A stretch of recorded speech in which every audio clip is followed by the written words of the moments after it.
And the D-Max is ready to roll, ready to go. Off to the bush. It's the 1.9 litre auto two-wheel drive, got a diff lock. That's all you need, I can tell you that much. And the most important fact is, if you take a look on the back, you'll see we loaded, we ready for some bush time, for some game time. And of course, most important, take a look. That's the cooler bag. Not going to say any more, but ready, and you're going to see a lot more, that is for sure. We're out on location in the Madikwe Game Reserve, which is in the Northwest Province, right on the Botswana border. So what have we travelled in? That's what counts. Of course, the Isuzu name, you can never miss it. And the front end is becoming familiar. We've had the Isuzus on test a few times lately at Motor Matters, and I'm sure you've seen them and you know this front end. Now this is one of the basic models in the range, the LS. So it's got just the plain black frontage to it. You'll see it's got the headlights, one little extra light over there, so it hasn't got the extra fog lights and all the extra bits and pieces. But I've got to tell you, I commented in my last video of the D-Max range when I said I think that the true value and where I see this range is in the workhorse lower level range. And believe me, everybody knows and trusts Isuzu and wants them to last for 500,000 kilometers and more. So you come around to the side of the vehicle now, and the first thing you'll notice is none of that black cladding that you see around the wheel arches of every vehicle and down the sides, etc. It's plain, it's simple, it's a bakkie. 17-inch wheels, but hey, they steelies. No alloys, no mags. Who cares? Quite honestly, this bakkie is made and built to be a working bakkie. And for once, for a change, it's a single cab, not a double cab, not even extended. Okay, you don't have the practicality of carrying things inside the cab, but it certainly takes two passengers pretty comfortably. You'll see that just now. Because it's a single cab, you got the long rear buck, of course, and this one's got a security lid on it. So it does secure your goods in the back. Now that can have an advantage and a disadvantage. Why do I say that? Well, yes, it's lockable. It slides open and closed, so it is secure. And have a look here on this. I'm not going to open it all the way because I've got to close it still. But you drop the tailgate and you have a look. They've put a protective coating on the inside, which I really recommend for any working bakkie. And I've got to tell you that we did quite a lot of dirt roads here.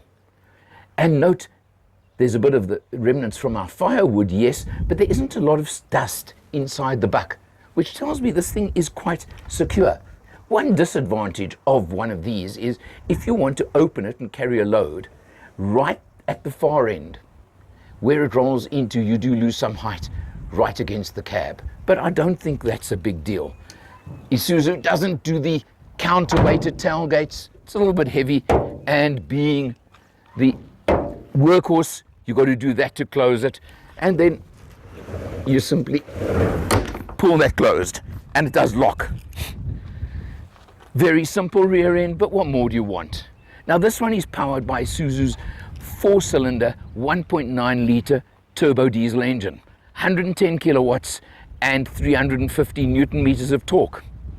So it's no ball of fire, and there is a bit of turbo lag when you pull off, but just keep it in mind, remember it, allow for it.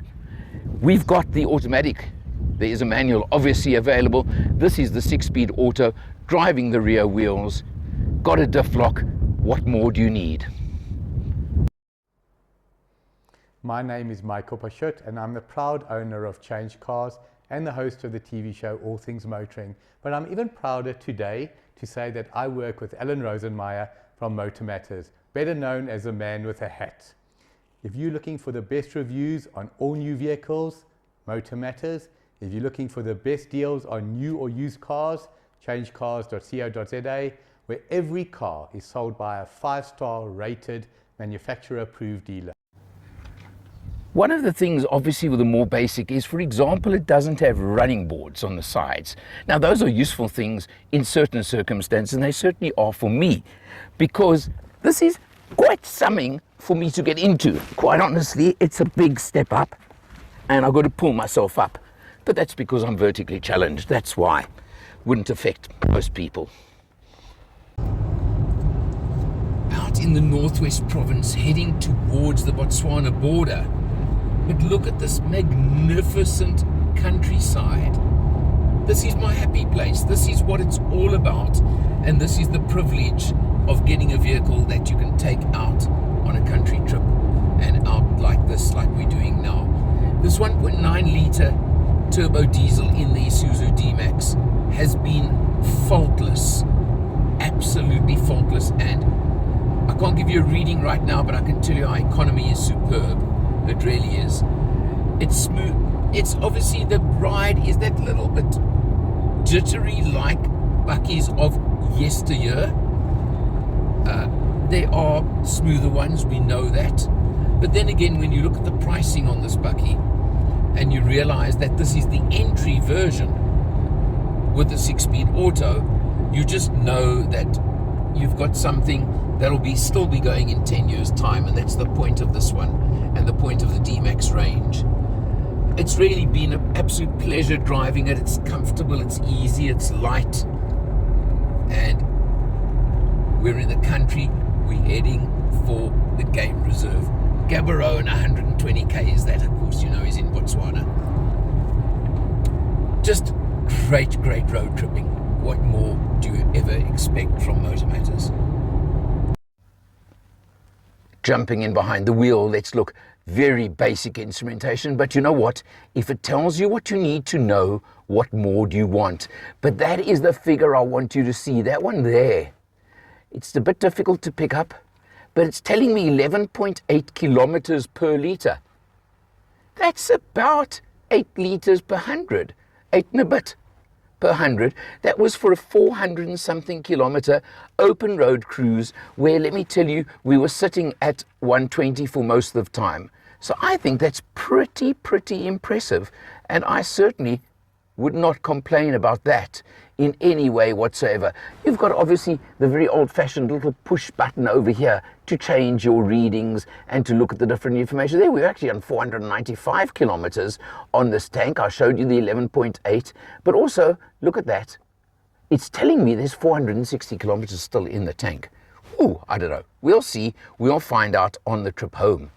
But also, having a look, your steering wheel, there are a few controls down there on the steering wheel, not a lot, but you know what? They're the important ones and the ones you need. So that's fine by me. Obviously, base spec means you don't get a massive fancy touch screen, etc. You get a very basic radio screen, etc. And it gives you various things. But I've got to be honest, I could not get it to link to my phone with Android Auto or even with Bluetooth. I don't know why. It was probably more me than the vehicle. But just telling you, I did struggle a little bit, even when I used a cable in the USB over there, which is very convenient and placed quite usefully. Below that, you've got your air conditioning, and that is effective. In this heat we've been living with for the last few days on this trip, it's worked nicely, kept us cool. Good old-fashioned style gear shift lever for your 6-speed automatic, but on this side over here are, of course, 2 buttons that are very important. A hill descent control and a diff lock, a rear diff lock. If you ever need them, if you ever want them, a vehicle like this will lug itself out of most situations as far as I'm concerned. And an old-fashioned manual handbrake. You've got an armrest over here, nothing in it, but it's useful. And you've got a little bit of space behind the seats, depending on where you want to set them, that you can put a few little valuable items if you need. Now, interestingly, on a lot of buckies, you would find, of course, they would have a bench seat in front. This has got 2 very comfortable seats, individual seats at the front, and you can see cloth covered, not leather or imitation leather or anything of the sort. I'm perfectly happy with that, and it suits me perfectly well. The bottom line, I said in my previous video of a D-Max, you know Isuzu, you know the reliability, you know the longevity that you expect from an Isuzu. This is what you're going to get with this vehicle. It will go forever, and it's tough. It can handle it. It can take the punishment if that's what you're going to give it. And that's where I really think Isuzu is so strong. It's got the turbo lag, it's not a performer, but you don't expect it from 110 kilowatts and 350 Newton meters, lugging a bucky body. No, forget it. You want it to just go and go forever. And this one will do that for you. At approximately 440,000 Rand for it, as we're in it right now, if you think about it, it's so market competitive to Ford, Toyota, Nissan, etc., etc., etc. In fact, it's on the cheaper end of all those that I've mentioned. So it definitely has to always be an option. The ride may be a little bit bouncy in the good old-fashioned way of buckies, especially if you're not going to put a heavy load on the back. I probably should have had a couple of 100 kilos on the back. I know it would have smoothed out a little bit more. But you know what? We did a 400 odd kilometer road trip in it, and we certainly got to the other side feeling pretty good. So I can't ask for more. It's one of those that if you're looking for a workhorse, I would be putting this onto my shortlist. I know that for sure. For Motor Matters, I'm Alan R. I'll see you next time. And so to give you the final fuel economy on the Isuzu KB 1.9 LS Automatic, the Isuzu D-Max 1.9 LS Automatic, 840.8 kilometers covered on this test, 11.8 kilometers per litre, which translates to 8.2 litres per 100. And as I scroll through, I'll tell you there is still 95 k's left in the tank as well. Well done, Isuzu. That's all I can tell you.